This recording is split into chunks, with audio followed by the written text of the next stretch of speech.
Hello and welcome back to the channel. और आज के इस लेक्चर में हम बात करने वाले हैं उत्पादन संभावना वक्र यानी प्रोडक्शन पॉसिबिलिटी कर्व पीपीसी की बात करने वाले हैं। इससे पहले का लेक्चर हमने पढ़ा था केंद्रीय समस्याओं के बारे में। अगर आपने वो लेक्चर नहीं देखा है तो वो लेक्चर भी आप जरूर देख लें।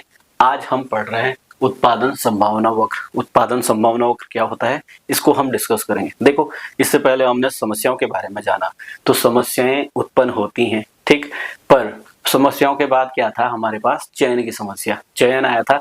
तो चयन हमने करा तो हमारे पास जो संसाधन है उनके वैकल्पिक प्रयोग है हमारे पास, यानी बहुत सारे ऑप्शन हैं। या तो हम ये भी कर सकते हैं, ये भी कर सकते हैं। जैसे जमीन है, जमीन के बहुत सारे उपयोग है। आप खेती बाड़ी कर सकते हो, आप वहाँ पे प्लांट लगा सकते हो, आप वहाँ पे कारखाना लगा सकते हो, आप वहाँ किसी भी चीज का प्रोडक्शन कर सकते हो। तो ये चीजें क्या है, वैकल्पिक प्रयोग है, यानी हमारे पास बहुत सारी संभावनाएं हैं।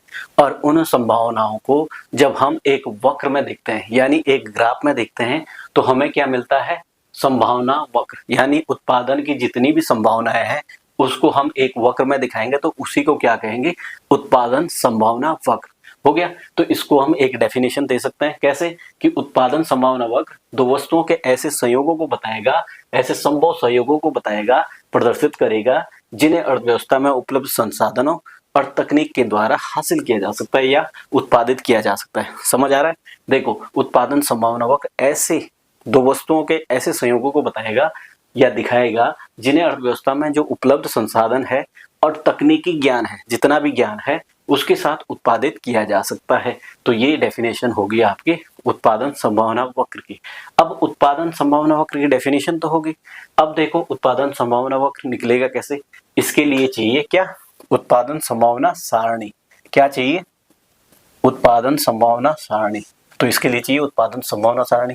अब देखो, उत्पादन संभावना सारणी कैसे बनेगी। सबसे पहले देखो, यहाँ पे लिखो, आप संयोग लिखो। क्या लिखना है, संयोग लिखना है।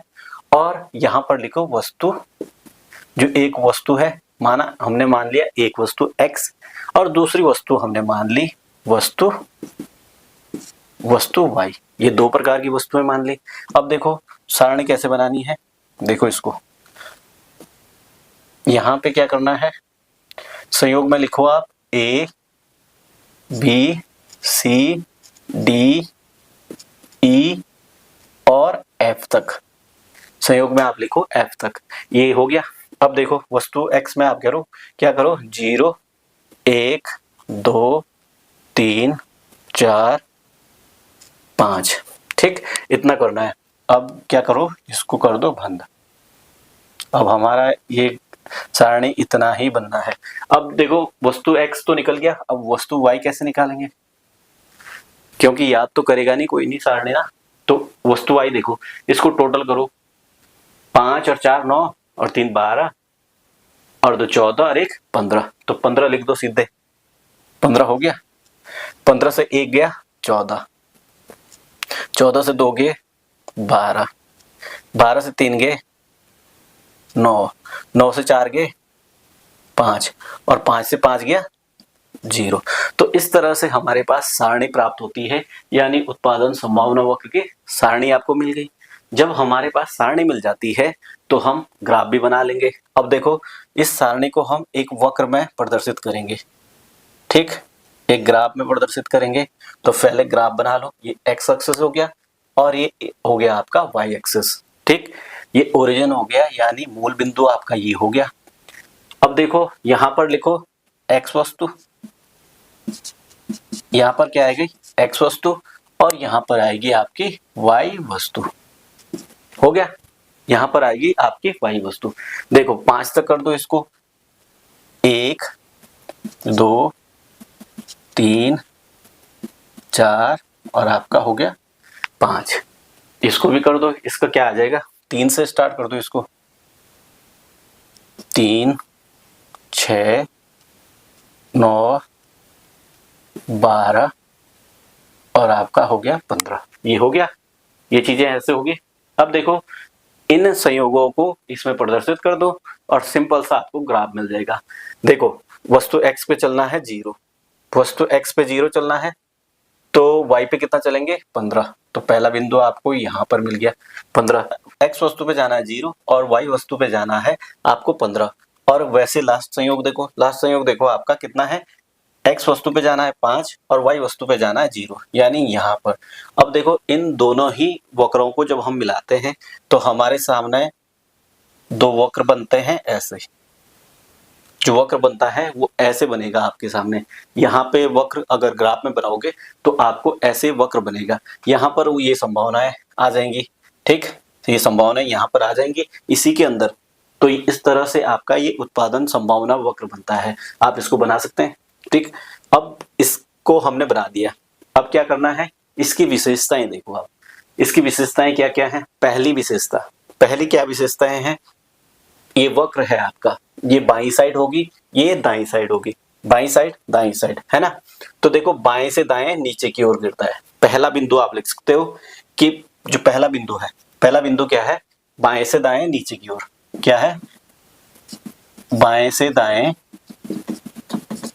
नीचे की ओर, ठीक है, नीचे की ओर हो गया। और दूसरा बिंदु क्या बोल सकते हैं, दूसरा बिंदु है ये मूल बिंदु से क्या है, नतोदर का मतलब होता है गुफा की तरह, है ना। ये दूसरा बिंदु क्या आ जाएगा आपका, दूसरा बिंदु है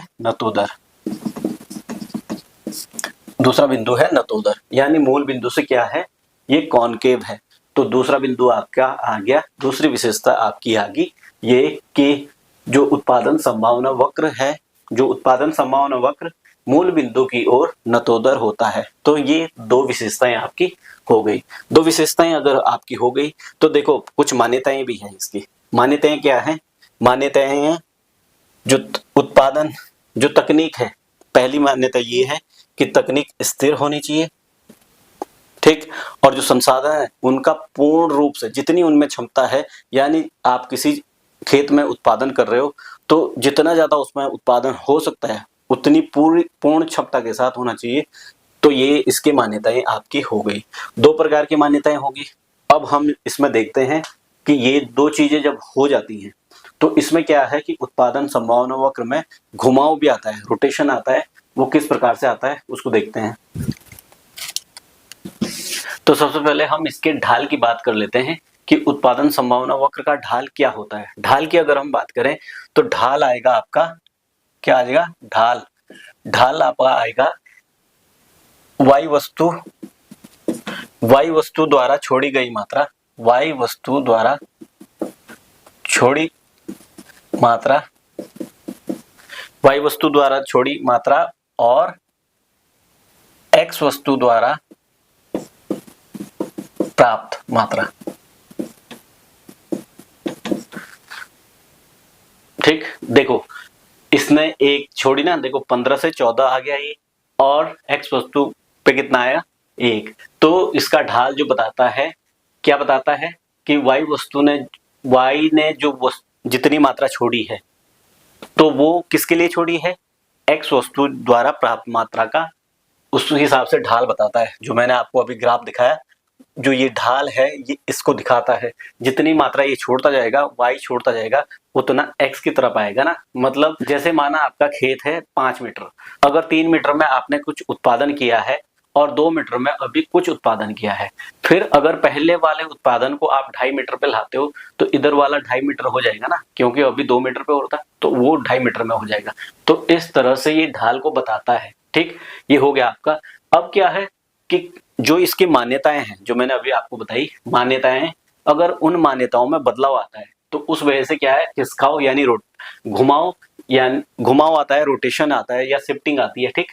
तो वो कैसे होता है, ये देखो दो ही तरीके हैं, दो ही कारण है इसके। क्या क्या कारण है, एक है आपका साधनों में जब परिवर्तन होता है या फिर टेक्निक में अगर परिवर्तन होता है, यानी साधनों में अगर चेंज होगा या फिर टेक्निक में चेंज होगा। अगर तो साधनों में चेंज होगा तो दो तरीके होंगे।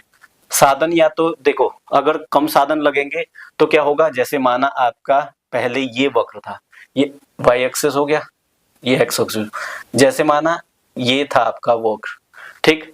अगर साधनों में क्या आ जाएगा, साधनों में अगर कमी होगी, अगर तो कमी होगी तो क्या होगी, तो जो वक्र पहले था ये अब क्या होगा, ये हो जाएगा, यानी अंदर की तरफ शिफ्ट हो जाएगा कर्व, ठीक। अगर कमी होगी, साधनों में अगर वृद्धि होगी, क्या होगी, वृद्धि, अगर वृद्धि होगी तो जैसे माना आपका कर्व ये था, ठीक, तो अब क्या होगी, अगर वृद्धि होगी तो कर्व क्या है, ऊपर की तरफ खिसक जाएगा। ये एक्स एक्सिस हो गया, ये वाई एक्सिस हो गया, तो ये आपका क्या है, ये शिफ्ट हो गया ना, ये अंदर की तरफ शिफ्ट हुआ और ये बाहर बाहर के लिए शिफ्ट हुआ। तो ये साधनों में परिवर्तन की वजह से। अब देखो, अगर टेक्निक में परिवर्तन आएगा, टेक्निक में अगर चेंज हो गया तो क्या क्या हो सकता है। देखो, अगर टेक्निक में परिवर्तन आता है तो पहला कर्व देखो आप, अगर एक्स वस्तु में, पहले क्या करते हैं, एक्स वस्तु में चेंज, एक्स वस्तु में अगर परिवर्तन आता है, अगर एक्स वस्तु में परिवर्तन आता है तो क्या होगा, जैसे यहाँ पे एक्स वस्तु है, वहां पे वाई वस्तु है, ठीक, तो पहले माना ये वाला था कर्व, अगर एक्स वस्तु में परिवर्तन आता है तो वाई वस्तु वैसी रहेगी, इसमें परिवर्तन आया ना, तो ये देखो यहां चला गया।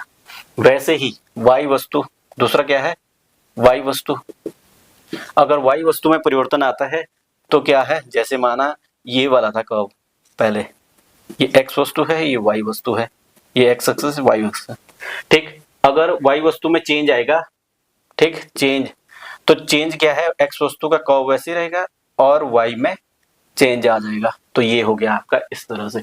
अब देखो, अगर दोनों में एक्स और वाई में, अगर दोनों में परिवर्तन आएगा तो कैसे होगा, अगर देखो ये कर्व था, अगर दोनों में परिवर्तन आया तो शिफ्ट हो जाएगा, ये देखो यहां से भी शिफ्ट हो गया और यहां से भी शिफ्ट हो गया, एक्स एक्सिस से भी और वाई एक्सिस से भी, ठीक, तो इस तरह से ये उत्पादन संभावना वक्रों का घुमाव बताता है। तो आई होप कि आपको ये लेक्चर समझ आ गया है, उत्पादन संभावना वक्र क्या है, उत्पादन संभावना वक्र की विशेषताएं, मान्यताएं और उत्पादन संभावना वक्र कैसे बनता है वो आपने देखा। आई होप कि आपको ये लेक्चर समझ आ गया। वीडियो को लाइक कर दें, शेयर कर दें अपने दोस्तों के साथ, और जो भी आपकी क्वायरी रहती है या जो भी आपके डाउट्स रहते हैं कमेंट में आप लिख सकते हैं। धन्यवाद।